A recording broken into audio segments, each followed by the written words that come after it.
Alright, I am here in a kitchen. I am getting ready to take out these countertops. This is something that I don't do a whole lot of. Most of my work is showers and bathroom renovations. Okay, and this is probably only about 5 minutes later. I have all the plumbing disconnected. The garbage disposals, this is an older style, but they're all basically the same. They have the wire, the electrical connection down below. There's always going to be a plate on there. Once you take the plate off, you're going to see the wires for the garbage disposal, and then you're also going to see the wires that give the power supply. The power supply wire goes directly in here. There's a little locking mechanism that's usually on the conduit, but in this case it's right on the garbage disposal, and that locks in the conduit to the garbage disposal itself, so it can't come loose. You just back off that wire, take the wire nuts off. A couple of blue wire nuts held these wires together. And that's all there is to taking that off. On every garbage disposal, they have 2 bolts that go into the side of here and a rubber gasket in here to seal. And the opposing side is over here. So you'll see the little plate here with the bolts on the opposite side. You just loosen those bolts, take them all the way out, and then your drain line is disconnected from the garbage disposal. The top of it, and again, all of them are the same, has a locking ring at the very top. This particular locking ring, they all turn like that. And when they turn, they just lock in to the opposing side. There's little notches down here, and the notch sets right inside here. So when you actually turn it and loosen it like that, on this particular case, there is a side here that you can fit something in. Some garbage disposal will actually have a tool that will allow you to turn that. In this case, I just took a hammer and hit it a couple of times, lefty-loosey, righty-tightsy, same as anything. And that gets rid of the garbage disposal. It's a pretty easy thing. The supply lines for your angle stops are back here, and I took them off at the sink, or at the valve rather than the sink. The reason why is because we're going to replace these anyway with braided lines. This is a plastic line here, and this other side is copper. So we're not going to bother reusing those, and that's the reason that you don't have to go up under the sink to take the supply lines out. If you want, you can just take them off from there. That pretty much gets rid of everything. The side that we're going to still maintain as far as the drain line is just this nut here. And if you just loosen this nut, again, lefty-loosey, take it off, and then you're free and clear. So this sink theoretically could come out right now. As I explained before, hold on a second, let me get a flashlight. As I explained before, there's little tabs up under here, and they didn't put too many in here, but I can see where they did some caulking. See that silicone caulking up there? That's what's going to hold the sink down to the countertop, as well as these brackets. And there's quite a few brackets in the back. Looks like there's 3 or 4 of them. A couple on the side, and then there's not enough room on the front of it, so they didn't put any brackets under there. But I'm not going to be pulling the sink out. It dawned on me the customer actually wants to save this countertop along with the sink. She has a cabin somewhere that she wants to use the sink in, so there's no real point to take the sink out. So what I'm going to do is end up taking the whole countertop out along with the sink from this section here. These are usually have a brackets under there that hold those together, so I don't know, it might kind of destroy those without being able to get to the brackets. That's the biggest deal there. And then the rest of it will come out, as I said, once I take the stove out. The dishwasher screws have already been taken out, so the dishwasher is free and clear of the countertop. I can actually move it back and forth now because it's not anchored anymore. And so that's all there is to that. Okay, it's about an hour later, and all my countertops are gone. The problem I ran into with this particular countertop is it is pressed wood. You can see some of the remnants here, which countertops usually are. They're pressed wood with the laminate over the top, Formica, as it were. And so what happens a lot of times is they run screws, they toenail screws up under from the inside of the cabinet. They toenail the screws up into the bottom of that pressed wood. Pressed wood isn't the best wood in the world, and you know, I don't really have a need for it. I think it's stupid to put it on a countertop that's going to get wet. They usually swell up underneath, and you'll see that a lot. So there's a lot of screws where they had gone up onto the press wood, and some of the screws were stable and some of them weren't. They also screwed in, you can see, quite a few screws into the back of it. So I wasn't able to get it out in one piece is basically what I'm getting at. You remember there was a diagonal line here, so I took my skill saw and I just cut along that line. There's a few brackets up underneath that hold those two pieces together, and of course my skill saw will cut right through those brackets and everything. And then when in the process of trying to pick this up and get it loose and everything, that backsplash portion, which has all the Formica on it, cracked, which is pretty typical. It's an old countertop and Formica's old, and you know, it was screwed into the back of it pretty good. So long story short, it did not come up in one piece. It actually came up in this one long piece right here, and then I had to cut along where the stove was at to get it loose from the stove, and brought that piece up, and then same thing over there. That little piece that you saw earlier, that little strip back there, was the only thing holding the back of the stove up. It sat on this little rim right here, and they didn't even put a ledger board across there and then set it on top of the Formica. Literally the Formica was the only thing, maybe 2 inches of Formica at best, was keeping the back end up, and it's quite heavy, so that's a little surprising they did such a shoddy job on putting that up there, but it's okay. It made it easier to take out. I had to take out the stovetop, obviously, in order to get it out, to get that out properly, and so the stovetop is sitting right over there. So it is basically at this point prepped. There's a lot of caulking and sheetrock mud and all that stuff that I had to scrape off of this wall, because remember, we're putting marble on this wall, and so it has to be nice and flat. And that's basically it. And there you see all the innards of the plumbing going on that I taken out earlier. One of the things to be careful of when they toenail these screws is you can actually back these screws out rather than try and cut them off. If you have to actually cut them off because you can't find the hole where they're screwed in from the bottom, you can use a Sawzall, and Sawzalls come with a metal cutting blade. And then what you do is you just put the Sawzall blade here and just cut off the screw, and don't worry about the bottom part. But as I said, you got to be careful doing that, because some of these cabinets are built kind of shoddy, and the vibration might tear the cabinets apart a little bit. The back screws, the ones that were on the wall and everything, I don't know what cabinet makers like to use these, what I call a star head bit, which is actually not really true. It's like a hex type of bit, but they use these bits instead of, you know, it's a typical 3-inch sheetrock screw with a different bit on it. I'm sure a lot of people have seen those. So I have enough drivers that I'm able to pick one out that fits that and get them out. But that's the only way you're going to get those out of the wall, because they're usually embedded into a stud. So that's it, and I'm moving on to getting the plywood cut and put on here. Okay, since I was last on video, as you can see, I have the countertop actually put down and ready to go for tile. In fact, I did a little dry run on the tile that I'm going to be setting. I'm not really feeling it, but then again, it's not my house.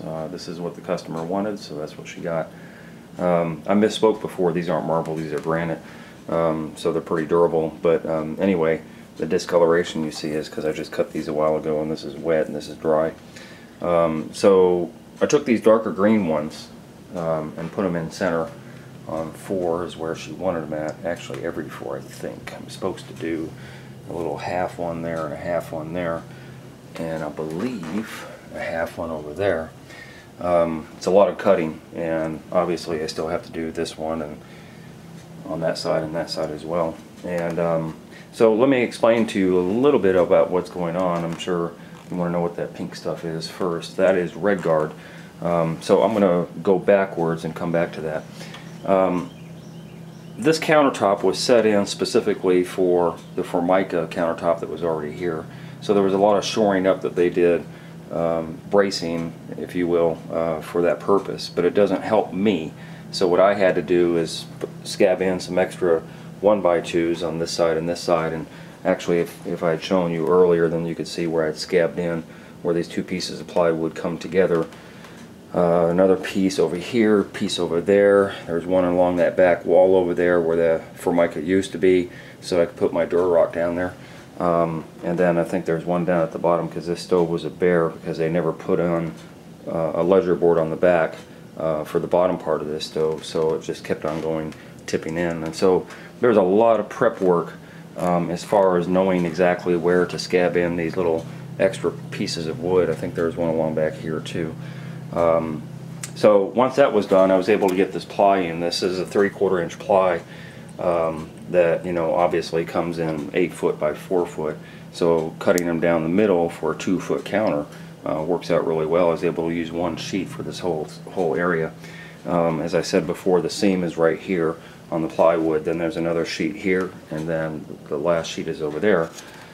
On the plywood, I'm usually doing 1 5/8" drywall screws, and so I use quite a bit of those to set those into the braces that I was telling you about before. Sometimes you can actually screw into the counter rather than have the braces, but the problem is this is fake wood, this is particle board, so even if you manage to get some in there, it's not really going to stay. That's why I put in those braces. So the 1 5/8" drywall screws goes along. You have to really kind of be cognizant of actually where you put your extra support so that you can hit them. You don't want this board to ever swell with moisture. So obviously these screws got put in everywhere they needed them, all the way around. That was the plywood part, and then of course I set in the sink, which is sitting way over there. I set in the sink after I cut the hole to make sure that that was okay, and of course the measurement on the sink will tell you where the lip is going to be, and I'm not going to go into that part of it, but the sink does fit well into this hole that I cut out, with about 2 inches in the back, about 1 3/4" or so in the front. By the time I put the tile on here and the trim, this will be a little bit wider, but I think the lip of the sink is going to be right here. It's a very, very thin lip that goes around. So in other words, you got to be really careful and measure 3 times before you cut that hole. Otherwise, you got to start all over again. And then the Durarock goes on. The Durarock, I usually, especially on a countertop, like to double up. In other words, you can see this thin set, this white thin set that I have down here. So I'll trowel out the thin set after I've done all the cuts for the Durarock and know exactly where pieces are going to go. Do that first. Then I trowel out thin set. I set the Durarock on top of the plywood that has a thin set on it, and then I take, I think these are 1 3/4" or 1.5" roofing nails. So I have a coil of these that I use usually with my nail gun. I don't want to shoot them into here because, you know, it's not durable enough to withstand all the power of my gun. So I'll separate these off of the coil and get a whole handful, and then I'll use, you can see the heads right there, I'll use these to actually more or less, I'm not really nailing down the Durarock per se, but I'm making sure that you know, we have a good adhesion with the thin set in the Durarock. So I don't know, maybe about 10 or 12 of these nails go down here, and same amount over here. And again, that's just to assure that that it dries overnight really well, so that this all becomes contiguous, and it is. These pieces I don't bother nailing because they're too small, and so I just put a good amount of thin set on here and set it down there, same as the back over here, and same as this strip over here. If you ever try and nail a piece of this stuff, you'll find out really quick that it doesn't nail well when it's a thin strip. So overnight all that stuff dried, and oh, and before I left, of course, I put this coat of Red Guard. Red Guard is a water barrier, proofer, whatever you want to call it. It's basically liquid rubber. I have another video about it on YouTube, but because there's going to be ultimately water splashed around here, and because I had some extra Red Guard from the last bathroom shower that I built, I decided why not. It doesn't hurt. It's about $50 a gallon. I wouldn't have bought it specifically for this job, but because I had the extra, I went ahead and put it down. So yesterday before I left, you can see over here it's actually red. That's dry. So it goes on pink and dries red. So yesterday before I left, I put a really good coat all the way around where I think there's going to be water. I stopped about where the tile's at right here because I know water's not going to get back there. And then today, in fact just 30 minutes ago, I put a second coat on, and this will dry in about the next 30 or 40 minutes. and it'll be ready for tile. So that's just an extra precaution that I feel like is a good thing to do. If water actually got through the cracks, the grout lines of this tile, and it sat up under there after time, you know, it could theoretically get through the Durarock and then get to the plywood, and the plywood could bow or it could rot out or whatever. So again, it's not necessary, but it definitely doesn't hurt to do that, and that's what I've done. In the meantime, as I said, I did a dry fit on this tile, and so far so good. The cutting is not the fun part, trust me on that. I'm trying to mark this. Actually, you'll see little markers. I use a Sharpie to mark those, and with my marks on the tile saw as well. And I just do that 2 and 2 and 1 and 1, and all these things line up the way they should, because when you start marking them specific to the square that you're putting on the inset, you're going to have a tough time if you don't. So they should be marked. And that's about it. This stove actually set about level with the Durarock when I was done, because that was about the thickness of the old countertop, and now it doesn't. But in order to bump that up, the thickness of the tile would have to do it down here, and then there'd be a gap, and you're kind of chasing your tail. So the customer was fine with just setting the tile up against the edge of the stove top, and that's what we're going to do. So it's pretty flush transition between the two, and I'll probably put a bead of silicone in there in between. What else? Oh, the thin set. When I was spreading the thin set out for the Durarock yesterday, I went ahead on this layer that you see on the edge of here. I went ahead and put a little extra thin set where the wood and the Durarock is. And the reason I did that is because, you know, I'm going to put this trim tile I showed you before, this bullnose. I'm going to put this bullnose on here. In order for the bullnose to really stay really well, because we're going to use thin set, it's better that it have dried thin set, something a little rough, than this painted countertop. So, you know, and then plus it makes the whole thing real cohesive. I like that. So when I get ready to that point, then I can just set on there. I'll put a couple of screws at the bottom, or you could wrap tape around the top. It doesn't really matter. I like the screws better so it doesn't sag. And so that will be a nice fit all the way around. You see I put the thin set all the way around. Everywhere I know there's going to be this trim. In fact, well, everywhere. So that's just a little trick that I like to use. And that's about it. So I'm going to come off of here and start setting this tile down after this dries. And I will be back. Alright, I am done with this kitchen countertop. This granite actually turned out pretty nice. As I said before, I wasn't really feeling it, but I guess I am now. The whole process probably took me a couple days, probably 3 or 4 days, just because of the drying time and all this stuff.